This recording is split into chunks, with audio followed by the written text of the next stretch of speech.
deeper than before. Take a look at this inconspicuous fish pond. It looks like there is barely any water, but he still managed to catch so many crucian carp. Do not underestimate them. These small crucian carp taste much better than the big ones. Today I am going to show you what one pond, one slope, 3 sweeps really means.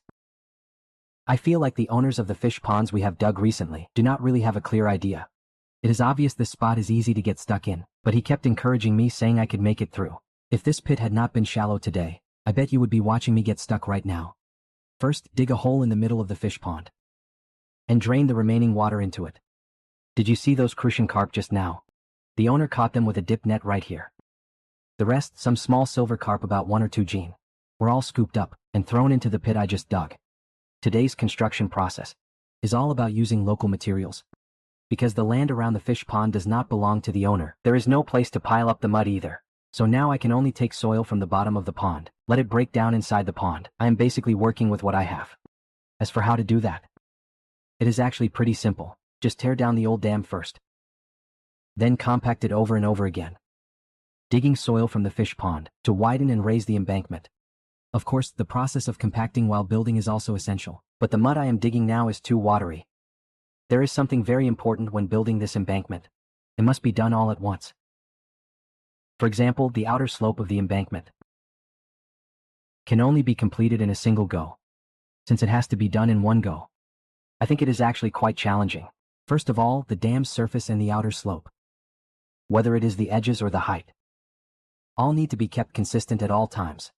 If you lack experience or have poor eyesight, after just 10 meters, the height difference could become quite significant, so both experience and diligence are necessary. After finishing up over there, there was a piece of abandoned land here. I did a little work on it. I dug a very deep hole and took out the topsoil. Then I built a dam on the side. After that, I dug up the soft mud from the fish pond as well. Shovel by shovel, we fill up this big pit and level it out. At this point, half of the 4-sided embankment is done. Alright. The half we finished earlier is not that important. Because it is higher inside, there is no risk of leakage. But now, the outer half is a different story. We have to be really careful and pack it tightly. Because this side does not have any backing. We rely entirely on the dam to hold back the water. If it is not done properly, if we get careless, it will directly lead to leaks. That would affect the owner's interests. Now that I understand how important this dam is, I am working under a lot of pressure. After carefully tearing down this dam, I drove the excavator down into the fish pond. I took soil from the bottom of the pond to build this embankment. It is the same process, laying down one layer at a time. Pay attention, everyone. With such a large area, do not dig randomly. Every layer you dig out needs to be carefully leveled. See, after filling it up this high, we come back and compact it. The video might just give a brief description, but in reality, it is done layer by layer. I have already rolled over it countless times. Then I continue to toss up the remaining soil underneath. Using the same method, I level it out layer by layer. As the entire dam gets higher and higher from rolling, the surface also becomes narrower. There is about a meter-wide section in the middle, and even the parts that are not properly compacted can't be overlooked. Use the bucket to compact it. If it does not get tight in one pass, just do it twice. Okay, now we have reached the 4th section. We ran into problems when widening this side. The mud is too deep, so some work is unavoidable. First, I cleared away all the fresh mud. I was originally planning to dig up the soil underneath to build this embankment, but after all the fresh mud was tossed aside, it felt like I had piled up a huge heap, so I changed my approach. I dug a deep trench along the old embankment. The clay I dug out was thrown inside to serve as a retaining wall. Then I took the clay I had just piled up and tossed it into the trench. This way, I solved the problem of building the embankment.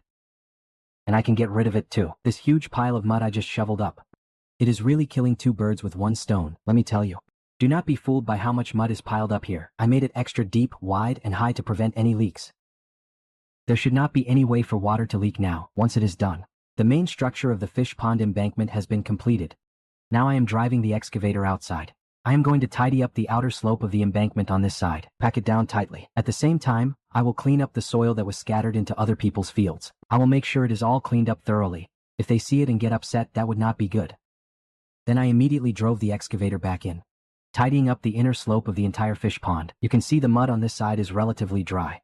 So my operating steps are: first, pat down the rough spots firmly, then use some wet mud to smooth and coat it. Let me tell you, it looks clean and neat. If you see it in person, your mood will instantly improve.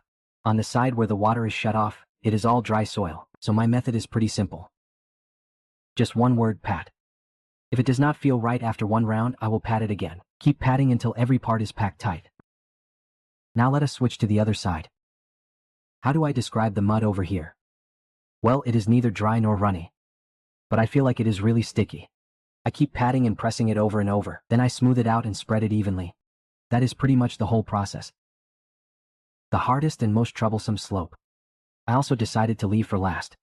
It is the side you are seeing in the camera right now. The mud is just way too runny. You can't pat it, you can't touch it. No matter what you do, it just collapses. As I kept working on it, I came up with an idea. First, I roughly pat it all over. Shape it into a general form. And when I am roughly patting it, I always make the whole slope really steep. Then pull the bucket up from the bottom of the slope. Lift it all the way up in one go like this. There are many advantages to doing it this way. First, pulling the bucket up from the bottom of the slope allows you to make the slope very steep. Second, dragging the bucket upward from below will also create a lot of tooth marks. These tooth marks, it does have a certain structural strength, and in fact, my approach has proven effective. I managed to get the slope just right.